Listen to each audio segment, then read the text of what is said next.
ఫోనే రీచ్ అవడం లేదు. రే అభి, ఇప్పుడు ఎందుకు నువ్వు అనవసరంగా టెన్షన్ పడుతున్నావు? మీ నాన్నగారు వచ్చేస్తారులేరా. ఏదైనా ముఖ్యమైన పని మీద బయటికి వెళ్ళుంటారులేరా. అలా ఏడవ మాకురా. ఆయన వచ్చేస్తారులేరా, నేనున్నాను కదా. మళ్ళీ ఫోన్ చేద్దామా?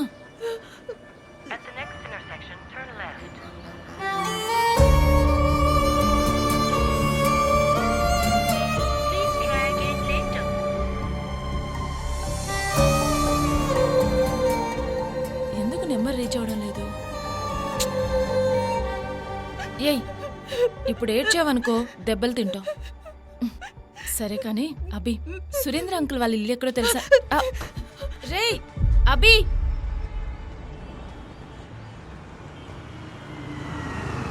రే ఆగు. నీకే కాళ్ళు ఉన్నాయని నడుచుకుంటూ వెళ్ళిపోతావా? ఎక్కడైనా వెతకాలరా నిన్ను? నీ చేతిలోనే కదా ఫోన్ ఉంది, మరి ఎందుకన్నా కాల్ అటెండ్ చేయలేదు? ఎక్కడికి వెళ్తున్నావురా? రే, వాకింగ్కి వెళ్తూ గూగుల్ మ్యాప్స్ పెట్టుకున్నావేంట్రా?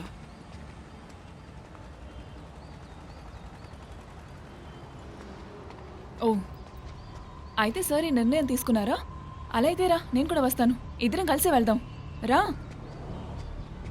రే, ఈ విషయం గురించి నీతో నేను 100 సార్లు కంటే ఎక్కువగానే చెప్పాను. కీ ఇచ్చిన బొమ్మలాగా ఒకే ప్లేస్లో ఎక్కువ తిరుగుతూ ఉండకు. రే, దయచేసి తను చెప్పేది విను. మర్యాదకి దాన్ని ఆఫ్ చేస్తావా? ముందు ఇక్కడి నుంచి బయలుదేరతాం పదండి. అన్నా, మనం చెప్పినా కానీ వాడు అర్థం చేసుకోడు. వదిలేండి, టైం వేస్ట్. సార్, మీరు మీ డాడీకి ఒకసారి ఫోన్ చేయండి. ఫోన్ చేసి ఏం చెప్తారంటే నేను యుఎస్కి వెళ్ళడం లేదు, జైలుకి వెళ్తున్నానని.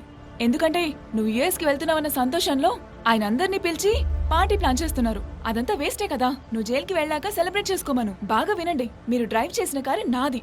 మీరు సరెండర్ అయితే పోలీసులు నన్ను వెతుక్కుంటూ వస్తారు. ఆ విషయం మా అమ్మకి తెలిస్తే ఏమవుతుందో తెలుసుగా. ఆర్య, నువ్వెందుకు ఇలా చేస్తున్నావు? జనని ఉంది, వాళ్ళ అమ్మగారు ఉన్నారు, వాళ్ళంతా చూసుకుంటారు. దీన్ని సరి చేస్తారా? నువ్వు మాట లేదంటే మా అందరికీ సమస్యరా. వాటి గురించి సార్ ఏమి పట్టించుకోరు. ఆయనకేం తోస్తుందో అదే చేస్తారు. ఇలా చూడు, నువ్వు చెప్పేది నాకు బాగానే అర్థమవుతుంది. ఇక్కడ రీచ్ అవుతుంది, కానీ ఇక్కడ ఆర్య, చెప్పేది విను. చివరిసారిగా చెప్తున్నాను, నువ్వెవ్వరిని చంపలేదు. చంపానని అనుకుంటున్నావు. అలా అనుకోవద్దని చెప్తున్నాను. మనసాక్షి అనేది నీ ఒక్కడికే కాదు, అది నాకు ఉంది. నేను నీతో పాటేగా ఉన్నాను. మనం ఎవరిని కూడా చంపలేదు. ఆర్య, ఒక 5 మినిట్స్ నేను చెప్పేది కాస్త విను. నీతో కలిసి బతకాలని నేను చాలా ఆశపడుతున్నాను, కానీ దానికి మార్గం ఇది కాదు.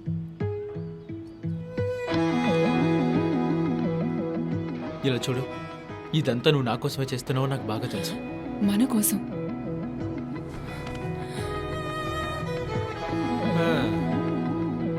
అప్పుడే గొడవ పడుతుంటారు, మళ్ళీ కలిసిపోతుంటారు. వీళ్ళ లవ్ స్టోరీని నెట్ఫ్లిక్స్ అమ్మేసేలా ఉన్నారే.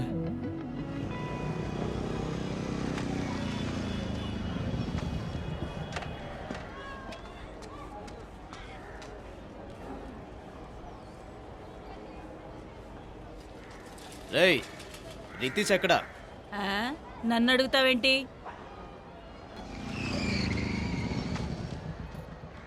ఏయ్ అంజలి, లేదక్క, ఏయ్! ఈ మధ్య ఊరికి వెళ్ళలేదు. ఏయ్! చాలా కాలం అవుతుంది. ఇలా చూడవే, నిన్నేనే చిప్ప. అంజలిని పిలు.